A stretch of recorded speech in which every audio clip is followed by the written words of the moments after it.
Alumnas y alumnos, sean bienvenidas y bienvenidos a una sesión más de Historia de México para tercer grado de secundaria. Soy el maestro Hugo Robledo de la asignatura Historia y es un gusto saludarles. Y yo soy el profesor Alejandro Sevilla. Deseo que se encuentren bien y que en compañía de sus familiares estén aprendiendo la historia de nuestro país. El día de hoy continuaremos recordando lo estudiado del periodo virreinal. En esta segunda sesión abordaremos las características políticas, económicas, sociales y culturales del periodo de madurez de Nueva España, es decir, durante el siglo XVII. Así pues, el día de hoy tenemos como propósito reconocer las características políticas, económicas, sociales y culturales del periodo de madurez de Nueva España. Para lograrlo, les pedimos que tengan su cuaderno de notas, bolígrafos y su libro de texto. Si están listas y listos, comencemos. Maestro Alejandro, ¿qué le parece si para reconocer lo visto sobre Nueva España en sesiones anteriores, te invito a descubrir lo que hay en este baúl de los recuerdos, que tiene objetos que nos ayudarán a reconstruir alguna de las características del periodo novohispano? Me parece estupendo. Iniciemos. ¿Qué te parece si eliges un primer objeto? Es una pintura. ¿Ahí en casa saben de quién se trata? En efecto, es Antonio de Mendoza, el primer virrey de la Nueva España. Como recordarán, en 1535 la colonia adoptó como forma de gobierno el virreinato y con ello la asignación de virreyes para gobernar. El virrey era el representante del rey en la colonia, ejercía la máxima autoridad política y administrativa. Para gobernar y administrar el territorio era apoyado por la Real Audiencia, cabildos, gobernadores, alcaldes mayores y corregidores. El virreinato como forma de gobierno se conservó durante todo el periodo colonial, es decir, hasta 1821.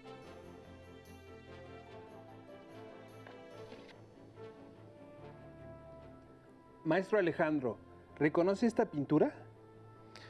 Yo la vi cuando visité el Museo del Virreinato en Tepoztlán, Estado de México. Es un cuadro de castas, elaborado en el siglo XVIII por un autor anónimo.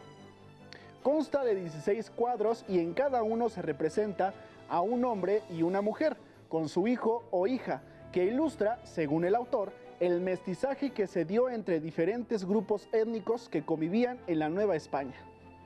La convivencia entre estos grupos se fue haciendo cada vez más compleja porque, como menciona el especialista Pilar Gonzalvo, poco a poco la mezcla natural entre ellos se empieza a percibir, con la presencia de grupos sociales intermedios entre españoles, indígenas, africanos y asiáticos que definen las características de la sociedad del siglo XVII y XVIII y se conoce como mestizaje.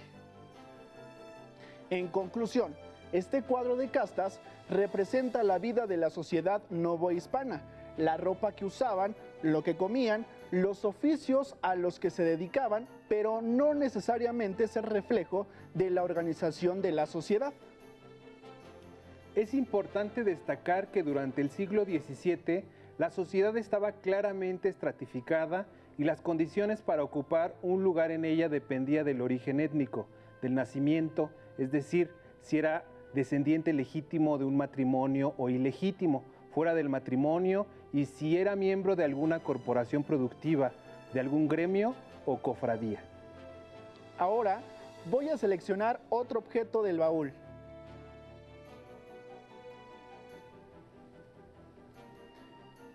¿Reconocen qué es? En efecto, es una mazorca de maíz. Y seguramente se estarán preguntando, ¿qué relación tiene con las características de Nueva España?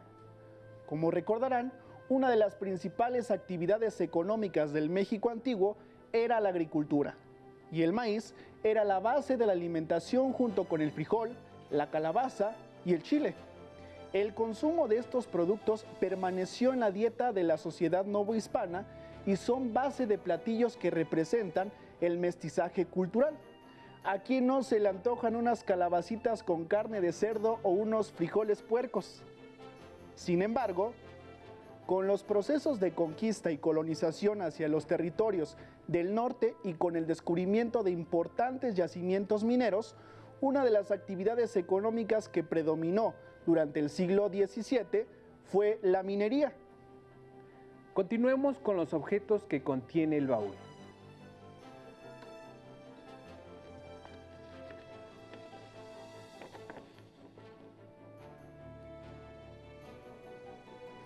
Mira, es la imagen de una hacienda. Recuerdo que las primeras haciendas en Nueva España surgen en las últimas décadas del siglo XVI y se desarrollan durante el siglo XVII. Las haciendas fueron la forma de propiedad de la tierra más extendida durante el siglo XVII en Nueva España.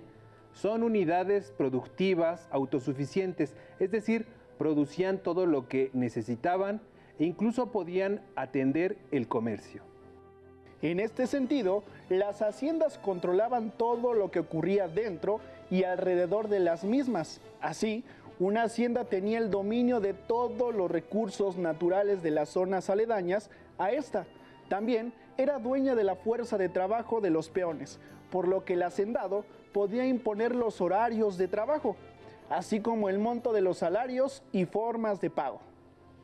Por último, también eran las haciendas las que tenían el dominio del mercado, convirtiéndose en pequeños monopolios que controlaban la vida económica dentro de sí. De acuerdo a la zona geográfica, a las características del suelo y clima, así como su extensión, era lo que determinaba el tipo de producción de las haciendas. En las haciendas, generalmente se llevaban a cabo actividades de índoles diversas, tales como agrícolas con el cultivo de trigo, maíz, caña de azúcar o algodón, ganaderas con la cría de ganado, ovino, caprino, porcino, bovino, vacuno, madereras y mineras en las que se realizaba la manufactura de producto argentífero a través del sistema de beneficio de patio, y usualmente en una sola hacienda se llevaban a cabo varias o todas estas actividades, por lo que las extensiones de tierra que se necesitaban para llevar a cabo estas tareas eran muy grandes. Existían principalmente dos tipos diferentes de hacienda, las de beneficio y las agroganaderas, que podían subclasificarse también como haciendas mineras, ganaderas, pulqueras, cerealeras y azucareras. Ahora, ¿qué otra sorpresa encontraremos?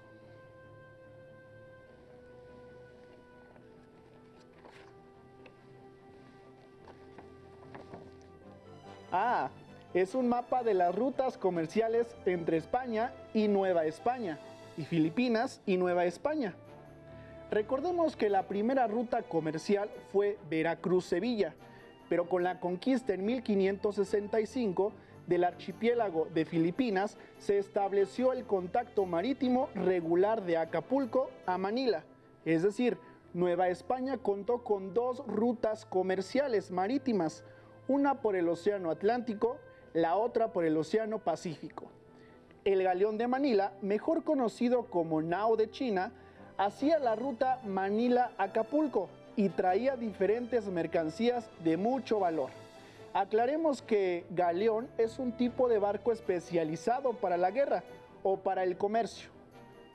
Cuando los galeones de Manila llegaban a Acapulco, se hacía una feria para vender los productos exóticos de aquellos lugares distantes, de culturas diferentes a la americana y europea. De Asia traían seda cruda, floja y torcida, tejidos de seda, telas finas de algodón, almizcle, ámbar, incienso para uso religioso, perlas, muebles finos, marfiles, porcelana china. De Nueva España se llevaban a España y Asia plata, oro, grana cochinilla, cueros, azúcar, vainilla, tabaco, cacao. Ahora que hemos revisado características de la economía novohispana, vayamos a buscar otro objeto. Maestro Alejandro, ¿hay algún otro objeto para mostrar a nuestros estudiantes? Así es, maestro Hugo, pero no quiero sacarlo porque dice libro prohibido. Maestro Alejandro, tome el libro y muéstrelo a los estudiantes. Seguramente ellos están recordando que para la defensa de la fe y para evitar la propagación de ideas opositoras a la doctrina o actos contrarios a los mandatos de la Iglesia, una de las medidas que encontró la Iglesia Católica fue la creación del Santo Oficio de la Inquisición en la Ciudad de México, fundado por cédula real en 1569 y llegó a su fin en 1820. ¿Alguna vez se imaginaron que algunos libros fueron perseguidos, detenidos, censurados y destruidos por la Iglesia Católica?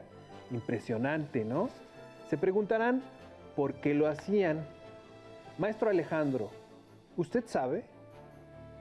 En aquella época, muy pocas personas tenían acceso a una instrucción. Por lo tanto, la mayoría era analfabeta. Esto era una gran ventaja para la Iglesia, pues de esta manera evitaba que algunas personas pudieran sublevarse en contra de las prácticas que ésta realizaba, como sucedió en Alemania, con la llamada Reforma Protestante. Por poner un ejemplo, la Biblia era un documento que solo podían leer e interpretar los eclesiásticos. Así que, cuando no estaba escrita en latín, era censurada, pues evitaba que otras personas estudiadas interpretaran a su modo y propagaran su versión de las ideas inscritas ahí. De esta manera, las funciones de la Inquisición consistieron en reprimir y atemorizar a las personas con el pretexto de perseguir la idolatría, es decir, prácticas o creencias que no estaban sujetas a la religión católica. Aventurémonos a encontrar algo más en el baúl.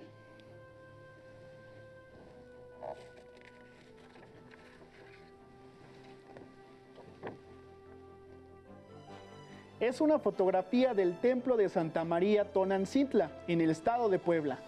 Seguramente recuerdan este lugar. Esta iglesia es un ejemplo del estilo barroco en la arquitectura novohispana.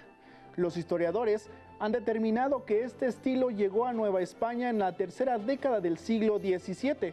La iglesia de Tonantzintla se destaca por la mano de obra indígena que imprimió un carácter propio y que se denominó barroco novohispano. El barroco fue una corriente artística surgida en Europa durante el siglo XVI, en el que la Iglesia Católica se apoyó para fortalecer y difundir la Contrarreforma con la finalidad de atraer más fieles y no perder a los que ya tenía. Así, sus formas artísticas exaltaban la imagen de lo divino. Ahora, para contribuir con el logro del propósito de esta sesión, veamos y escuchemos el siguiente video titulado Que yo nací en la América abundante. ¿Se imaginan de quién trata? Que yo, señora, nací en la América abundante, compatriota del oro, paisana de los metales, en donde el común sustento se da casi tan de balde que en ninguna parte más se ostenta la tierra madre. De la común maldición, libres parece que nacen sus hijos, según el pan no cuesta al sudor afanes. Europa mejor lo diga, pues a tanto que insaciable, de sus abundantes venas desangró los minerales. Bueno, como sucede actualmente, no hay una sola identidad, hay muchas identidades. Entonces, la identidad se define a partir de una lengua, de una serie de tradiciones, de la presencia de héroes, y muchas veces estas identidades se transmiten por medio de las enseñanzas de los ancianos, por medio de la fiesta, por medio del culto a un santo patrono o por medio de todos los símbolos que una sociedad crea para buscar su identificación. De hecho, en Nueva España hay varias identidades. Los españoles traen las suyas, los indígenas tienen sus propias identidades, cada pueblo con sus lenguas, la diversidad lingüística que hay en la Nueva España genera diversas identidades. Y también los africanos que llegan como esclavos traen sus propias identidades. Entonces yo creo que no hay una identidad novohispana, hay muchas, ¿no? Lo que homogeneiza, lo que hace que todas esas identidades se unan es la imposición de una lengua común, que es el castellano, y una religión común a todos, que es la religión católica. México, hermosura peregrina y altísimos ingenios de gran vuelo, por fuerza de astros o virtud divina. Al fin, si es la belleza parte del cielo, México puede ser cielo del mundo, pues cría la mayor que goza el suelo. Oh ciudad rica, pueblo sin segundo, más lleno de tesoros y bellezas que de peces y arena el mar profundo. La más fuerte es la identidad de la Ciudad de México.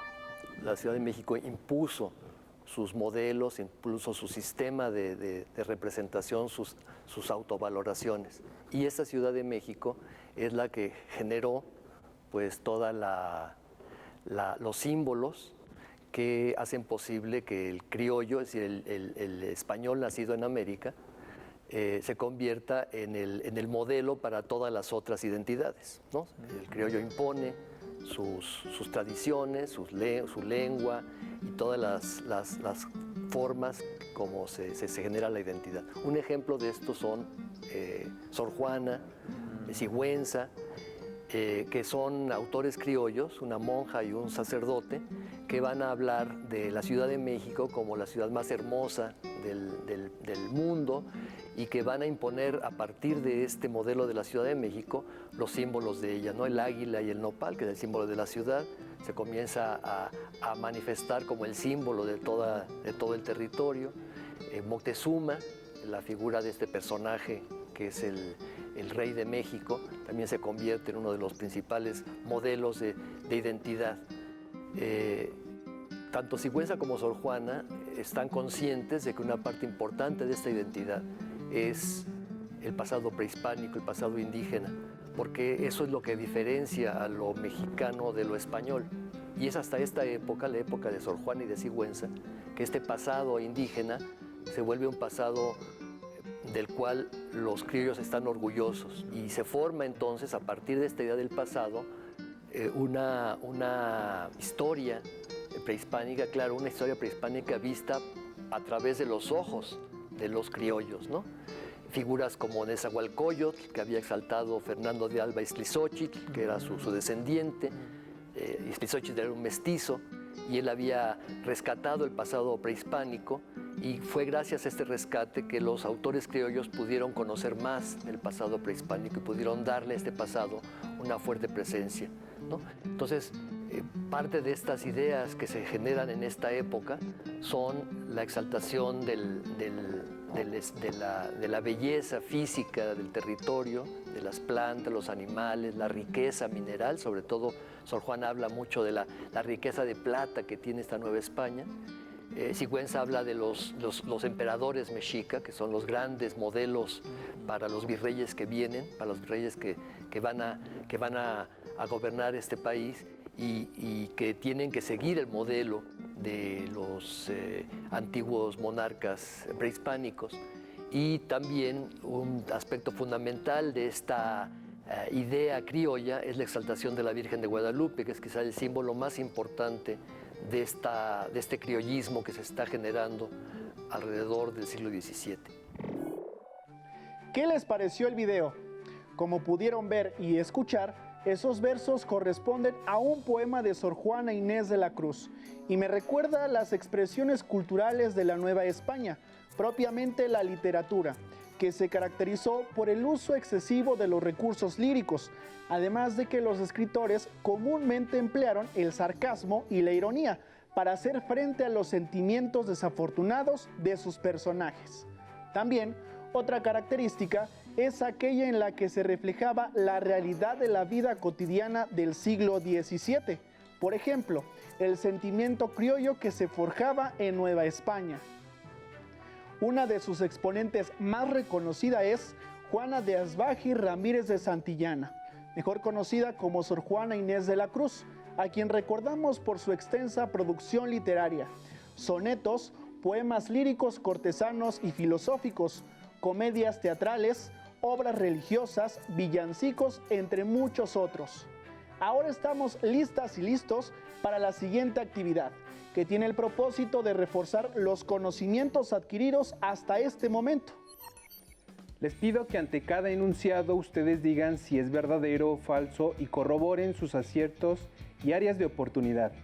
¿Están listos, maestro Alejandro? Claro que sí. Si me permite, el primer enunciado dice así. El virreinato fue la forma de gobierno que se estableció tras la fundación de la Nueva España en 1535. Esto es, ¿verdadero o falso? Es verdadero. El virreinato fue la primera institución que legitimó y representó la autoridad del rey en tierras novohispanas. El siguiente enunciado dice así: la principal actividad económica de la Nueva España fue la minería. ¿Verdadero o falso? Es verdadero. Los españoles mostraron un interés particular por la extracción de minerales como el oro y la plata, y con ello un fuerte incentivo a la minería.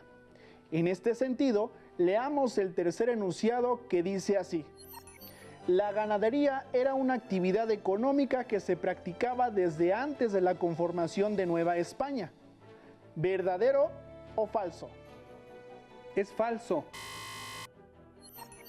ya que la ganadería comenzó a practicarse en Nueva España con el traslado de animales de carga como la vaca, el buey, los caballos, el cerdo, en los viajes comerciales que realizaban entre Europa y Nueva España. Ahora veamos cómo andamos en características sociales de la Nueva España.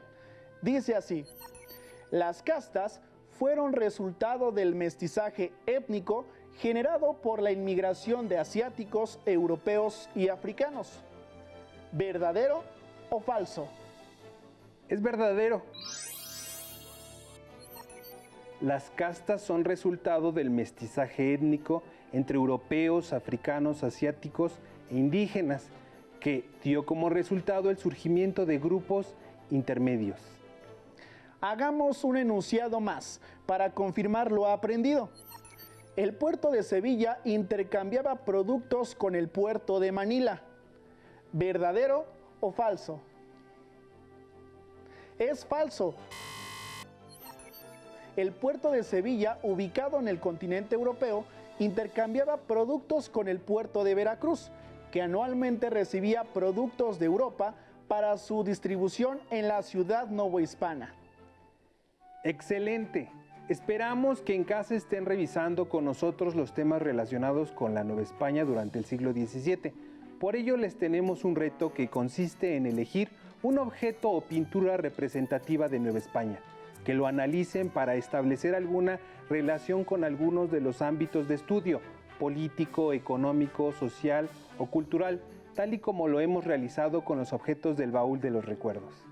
Para superar el reto que les acaba de proponer el maestro Hugo, les sugiero consultar su libro de texto en el bloque 1 o bien consultar su versión electrónica en www.conalitec.gov.mx. Si consideran necesario, apóyense en la guía de su maestra o maestro. Recuerden involucrar a su familia para contarles lo que han aprendido el día de hoy. Antes de despedirnos, les agradecemos su atención a esta sesión y les recordamos que debemos continuar acatando las medidas de higiene para prevenir los contagios causados por COVID-19. Recuerden lavar sus manos frecuentemente con agua y jabón por alrededor de 20 segundos. Y si tienen la necesidad de salir de casa, por favor, utilicen cubrebocas y mantengan la sana distancia. Recuerden que al cuidarnos a nosotros mismos, cuidamos a los demás. Por hoy hemos concluido, pero aún nos queda mucho por explorar y descubrir de la historia de nuestro país. Así que nos vemos pronto, aquí en Aprende en Casa 3. Hasta la próxima.